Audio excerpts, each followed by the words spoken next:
উপস্থিত কৃষ্ণ ভক্ত এবং গৌর ভক্ত, সমস্ত কৃষ্ণ ভক্ত গৌর ভক্তের চরণে অধমের অনন্ত কোটি দণ্ডবোধ করুন।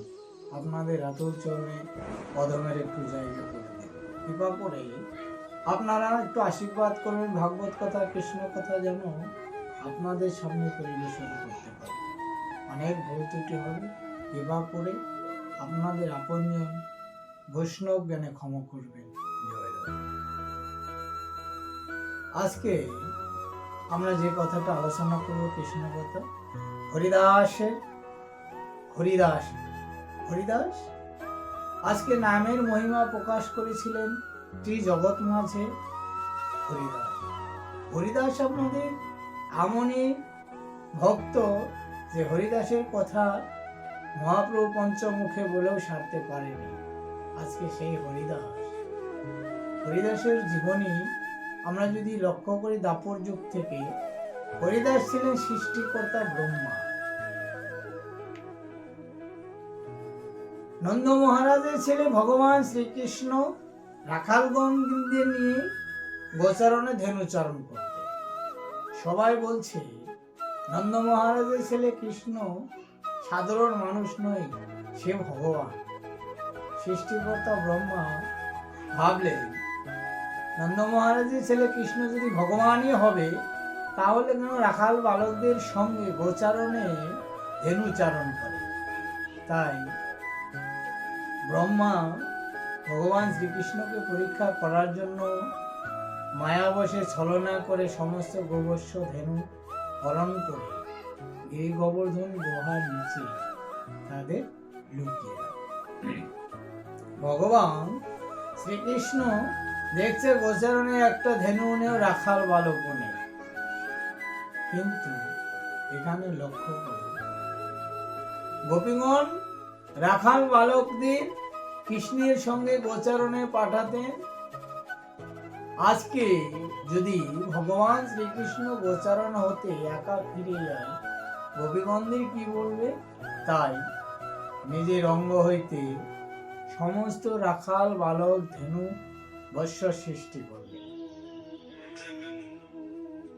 সমস্ত সৃষ্টি করে নিয়ে যার যার সন্তান তার তার গৃহে পৌঁছিয়ে দিলেন। 1 বছর যাবৎ ব্রহ্মা ভাবছে, আমি সমস্ত রাখাল বালক লুকিয়ে রাখলাম, আজকে কেন গোচারণে যেমনকার ছিল তেমনই আছে। ব্রহ্মা গুহার পাথরটা সরিয়ে দেখছে, যেখানে গোবর্ষ ধেনু আটকে রেখেছিলাম যেভাবে তেমনই আছে। অবাক হয়ে গেলে কি করে সম্ভব? একটা জিনিস লক্ষ্য করতে হবে, গুহার মধ্যে কে বা খাবার জোগালেন সেই রাখাল বালক গোবর্ষ ধেনুদের? গোবিন্দের কাছে ন্যস্ত হলে গোবিন্দ নিজে খাবার বইয়ে দেয়। এটা জীব জগৎকে বুঝিয়ে দিলে যে আমার, আমি তার। ব্রহ্মা অবাক হয়ে গেলেন। ব্রহ্মার সিংহাসনে যে বসেছিলেন ব্রহ্মা, ভগবান শ্রীকৃষ্ণ সেখানে ব্রহ্মা রূপ ধারণ করে আসন করে বসে আছে। ব্রহ্মা ভাবছে, আমি আসন ছেড়ে উঠে এলাম সেখানে ক্রুম ব্রহ্মা, যে এই দাপর যুগে সৃষ্টির অধিকারী আমি, আরেক ব্রহ্ম কোত্থেকে এলো? বুঝতে পারলেন আর কেউ নয়। অনেক কথা ব্রহ্মা গিয়ে ক্ষমা চাইলেন আমার গোবিন্দের চরণে, প্রভু তুমি আমাকে ক্ষমা করে দাও, আমি বুঝতে পারি না, আমার বড় ভুল হয়েছে। ভগবান শ্রীকৃষ্ণ বললে, তুমি যে কর্ম করেছ তোমার ক্ষমা নেই, কিন্তু লাঘব হতে পারে। কেমন? তুমি গোবর্ষ হরণ করেছ, যবনের ন্যায় আচরণ করেছ। এই অপরাধ খণ্ডন করতে গেলে আগত কলির যুগে তুমি ব্রাহ্মণ কুলে জন্মগ্রহণ করে মুসলমানের ঘরে লালন পালন করবে, কিন্তু তোমার উদ্ধারে একমাত্র পথ হরিনাম। হরিনাম ছাড়া তুমি উদ্ধার হতে পারবে না। তুমি অবিরাম হরিনাম কৃষ্ণ নাম করবে, আমি কথা দিলাম। যেদিন তোমার সমস্ত অপরাধ খণ্ডন হয়ে যাবে, শেষের দিনে আমি তোমার দর্শন দেব।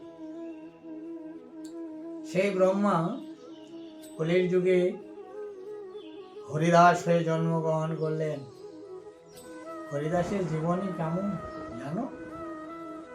হরিদাসের মা 5 বছরের হরিদাসকে রেখে প্রাণ ত্যাগ করে। হরিদাসের বাবা বুঝতে পারলেন আমি আর বেশি দিন এই পৃথিবীতে থাকবো না, তাহলে আমার এই শিশু বালকটি কে দেখাশোনা করবে? হরিদাসের পিতা যত আত্মীয় স্বজন বন্ধু বান্ধব ছিল তাদের কাছে খরচে মিনতি করে বলল, আমার ছেলেটাকে আপনার দিন। সবাই মুখ ফুরিয়ে নিল। হরিদাসের বাবার দিকে মুখ ফিরিয়ে নিল কেন? কাজীর সঙ্গে হরিদাসের পিতার সম্পর্কটা খুব মধুর ছিল। তাই সবাই বলছে তুমি মুসলমানের সঙ্গে সঙ্গ করো, তোমার সন্তানের দায়ভার আমরা নিতে পারব। হরিদাসের পিতা নিরুপায় হয়ে কাজীর কাছে করজোড়ে বলছে, মহারাজ আমার সন্তানের দায়ভার কেউ নিলে না তুমি। কাজী বলছে আমি কথা দিলাম তোমার সন্তানের দায়ভার আমি বহন করব। হরিদাসের পিতা করজোড়ে বলেছিল এইটুকু অনুরোধ, আমার সন্তানকে যেন ধর্মচ্যুত করে। কাজী কথা দিয়েছে আমি কথা দিলাম হরিদাসকে হরিদাসের ধর্মচ্যুত করব। দেখো ভাগ্যের কি পরিহাস, মুসলমানের ঘরে যখন হরিদাসের পিতা হরিদাসকে দিয়ে এলো, মুসলমান ঘরে লালন পালন হচ্ছে বলে মুসলমানরা হরিদাসের নাম রাখলেন হারেশ। হারেশ হারেশ প্রত্যেকদিন হরিনাম করে, ঘুরে বেড়ায়, দাঁড়ে দাঁড়ে হরিনাম করে। সবাই হরিদাসকে হরিনাম দেখে মুসলমানরা কাজীর কাছে বিচার দিল, তোমার ঘরে লালন পালন হয়ে আজকে হরিদাস হরিনাম করছে, আমরা এটা মেনে নিতে পারবো। কাজী হরিদাসকে ডেকে বলল, হরিদাস একটা অনুরোধ করছি, বলো। তুমি হরিনাম ছেড়ে দাও, তুমি হরিনাম করো না, সবাই তোমাকে নিয়ে অনেক কথা বলছে। হরিদাস করজোড়ে বলল, প্রভু যদি আমাকে খেতে না দেন, আমাকে পড়তে দেন, থাকতে দেন, তবু আমি হরিনাম ছাড়তে পারবো। হরিদাস হরিনাম ছাড়তে পারবে না। তাই মুসলমানের সমস্ত কাজী, সমস্ত মুসলমানের একত্রিত হয়ে হরিদাসের বিচারশালা খুললেন। হরিদাসের বিচারের মধ্যে হরিদাসকে বারবার অনুরোধ করে বলছে, হরিদাস তুমি নাম ছেড়ে দাও। হরিদাস একই কথা, আমি নাম ছাড়তে পারবো। আমরাও তো কথা দিয়ে এসেছিলাম এই ধরাধামে, মাতৃগর্ভে অন্ধকার কূপের মধ্যে ছিলাম, প্রভুকে করজোড়ে বলেছিলাম, প্রভু অন্ধকার থেকে মুক্ত করে আলোর দিশাটি দেখাও।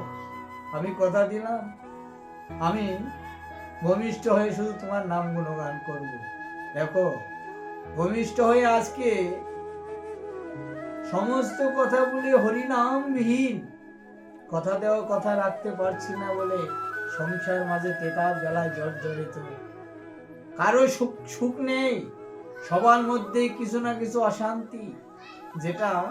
এটা ঘটিয়েছে কে? আমি শুধু দোষ দেই ভগবানের, এ তুমি কি করলে, কিন্তু আমার দেওয়া কথাটা আমি মনে রাখি।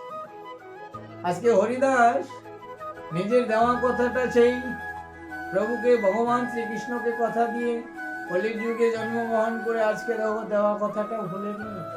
ভগবান তার সহায়। হরিদাসের হরিনাম ছাড়াতে পারলো না বলে হরিদাসের সাজা ঘোষণা হলো 22 বাজারে ব্যত্রাঘাত।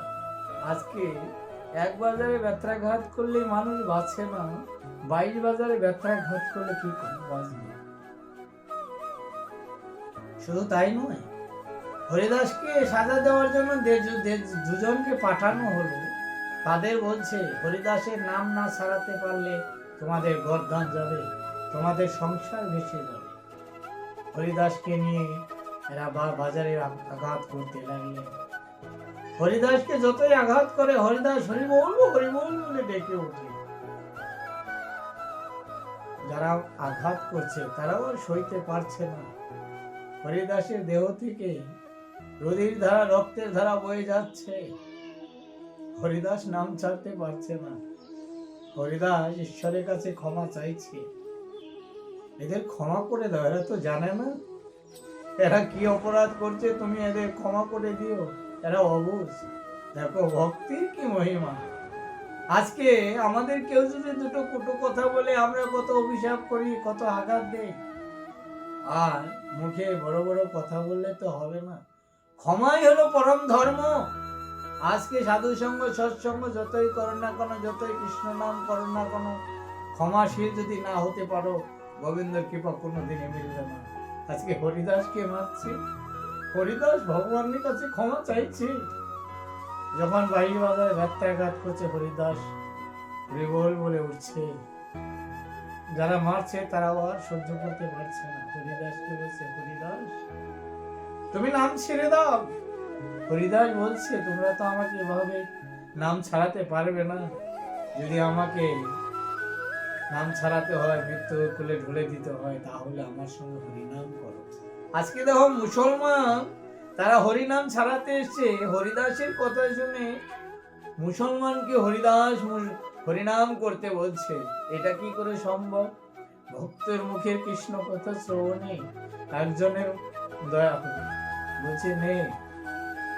হরিদাসকে, হরিদাসের সঙ্গে যদি নাম করলে হরিদাস মারা যায়, হরিদাসও বাঁচে, আমরাও বাঁচি, সবাই তো একরকম হয় না।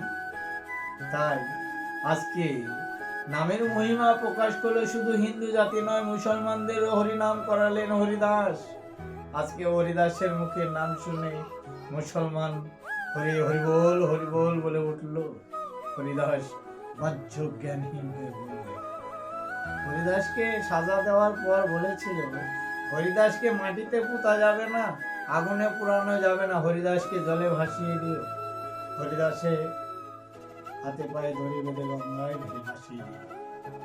কাজীকে গিয়ে জানালো যে হরিদাস মারা গিয়েছে, হরিদাসকে ফেলে দিয়েছি, হরিদাসকে গঙ্গায় ভাসিয়ে দিয়ে সমস্ত কথা গিয়ে জানালো। হরিদাস, ঈশ্বরের যার শক্তি যার মধ্যে প্রকট, সে কি কখনো মারা যায়? হরিদাস ভাসতে ভাসতে গিয়ে শান্তিপুরের ঘাটে গঙ্গার ধারে ঠেকে আছে। আমার অদ্বৈত প্রভু ভোরে পাথর স্নান করতে এসে দেখছে একটা সব দেহ পড়ে আছে। কাছে এসে দেখছে দেহের মধ্যে প্রাণ আছে। তাই হাতের বাঁধন পায়ের বাঁধন খুলে দিয়ে আমার অদ্বৈত প্রভু কর্ণে কৃষ্ণ নাম দিতে হরিদাস হরিবোল হরিবোল বলে উঠল। অদ্বৈত প্রভু জিজ্ঞাসা করছে, তুমি কে বাবা? বলছে, আমি হরিদাস। নামের মহিমা প্রকাশ করতে দেখো ভগবান তার সাথ ছাড়বে কেন? হরিদাসকে জিজ্ঞাসা করছে, হরিদাস তোমার দেহে তো বেত্রাঘাতের চিহ্ন কেন? হরিদাস বলছে, প্রভু এটা বেত্রাঘাতের চিহ্ন নয়, আমি হরিনাম করছিলাম বলে আমাকে হরিনামের অলংকার দিয়েছি। অদ্বৈত প্রভু হরিদাসের মুখের কথা শুনে অদ্বৈত প্রভু হরিদাসকে আলিঙ্গন করে হরিদাসকে কৃপা দান করলেন। হরিদাসকে অদ্বৈত প্রভু নিজের গৃহে ফিরিয়ে